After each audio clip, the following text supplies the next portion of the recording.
Hello students, আশা করি তোমরা সকলেই খুব ভালো আছো। জ্ঞানজ্যোতি কোচিং সেন্টারের পক্ষ থেকে তোমাদের সবাইকে আরও একবার স্বাগত। তো আমি মীরা ম্যাম, আমি আজকে তোমাদের সেন্টার থেকে আবার একটি নতুন টপিক নিয়ে চলে এসেছি। আজকে আমি তোমাদের সঙ্গে যে বিষয়টি নিয়ে আলোচনা করব সেটা হচ্ছে তোমাদের বাংলা থেকে। দেখো আমি বোর্ডে লিখে দিয়েছি, খুবই ছোট্ট একটা টপিক এবং খুবই ইম্পর্টেন্ট, ঠিক আছে। রাজা রামমোহন রায়ের বিতর্কমূলক এবং অনুবাদমূলক গ্রন্থগুলির নাম নিয়ে আমি আলোচনা করব। এই বিষয়টি কিন্তু তোমাদের জন্য খুবই গুরুত্বপূর্ণ, তোমাদের পরীক্ষার জন্য। তো ভিডিওটি খুবই ছোট হবে, তোমরা শুরু থেকে একটু শেষ অবধি ভিডিওটা দেখার চেষ্টা করবে, ঠিক আছে। দেখো আলোচনাটি শুরু করার আগে তোমরা দেখো বোর্ডের কর্নারে দুটো নাম্বার দেখতে পাচ্ছ। এটা হচ্ছে আমাদের জ্ঞানজ্যোতি কোচিং সেন্টারের অফিসিয়াল হেল্পলাইন নাম্বার। এখানে কিন্তু তোমাদের অনলাইনে ক্লাস করানো হয়, তার সঙ্গে তোমাদের নোটসও দেওয়া হয়।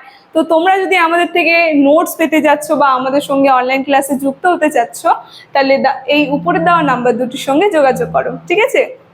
তাহলে আমি আমার আলোচনাটি শুরু করছি। দেখো আমি বোর্ডে লিখে দিয়েছি, আমি খুবই ছোটভাবে লিখেছি, তোমরা হয়তো বুঝতে একটু অসুবিধা হবে, সেই কারণে আমি মুখে বলছি।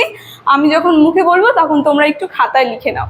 দেখো রাজা রামমোহন রায় যে আছে, তার সম্পর্কে তো আমরা জানি সমাজ সংস্কার আন্দোলনে সব থেকে অগ্রগণ্য ভূমিকা পালন করেছিল এই রাজা রামমোহন রায়। তো তার লেখা কয়েকটি বিতর্কমূলক এবং অনুবাদমূলক গ্রন্থগুলির নাম নিয়ে যদি আমি বলি, দেখো বিতর্কমূলক গ্রন্থে আমি প্রথমে লিখেছি যে ভট্টাচার্যের সহিত বিচার, যেটা 1817 খ্রিস্টাব্দে লিখেছিলেন তিনি, ঠিক আছে। তারপরে দেখো রয়েছে কি, তারপরে রয়েছে কবিতাকারের সহিত বিচার, যেটা 1820 খ্রিস্টাব্দে তিনি লিখেছিলেন।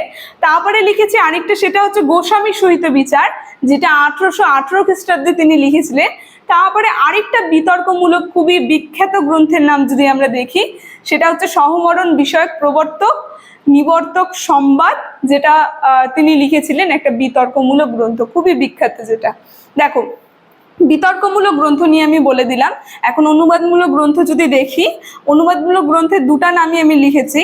একটা হচ্ছে বেদান্ত সার, যেটা 1815 খ্রিস্টাব্দে তিনি লিখেছিলেন, খুবই বিখ্যাত ছিল যে গ্রন্থটা অনুবাদমূলক গ্রন্থ থেকে। আর আরেকটা রয়েছে যেটা হচ্ছে বেদান্ত গ্রন্থ, যেটা 1815 খ্রিস্টাব্দে তিনি লিখেছিলেন, ঠিক আছে। তো আজকের আলোচনাটি আমার এতটুকুনি ছিল, খুবই ছোট ছিল আলোচনাটি, কিন্তু তোমাদের জন্য খুবই গুরুত্বপূর্ণ। তো আলোচনাটি আমি এখানে শেষ করছি, আশা করি তোমরা বুঝতে পেরেছো। ভিডিওটি যদি তোমাদের ভালো লেগে থাকে অবশ্যই like, comment, share and subscribe করে দেবে। Thank you.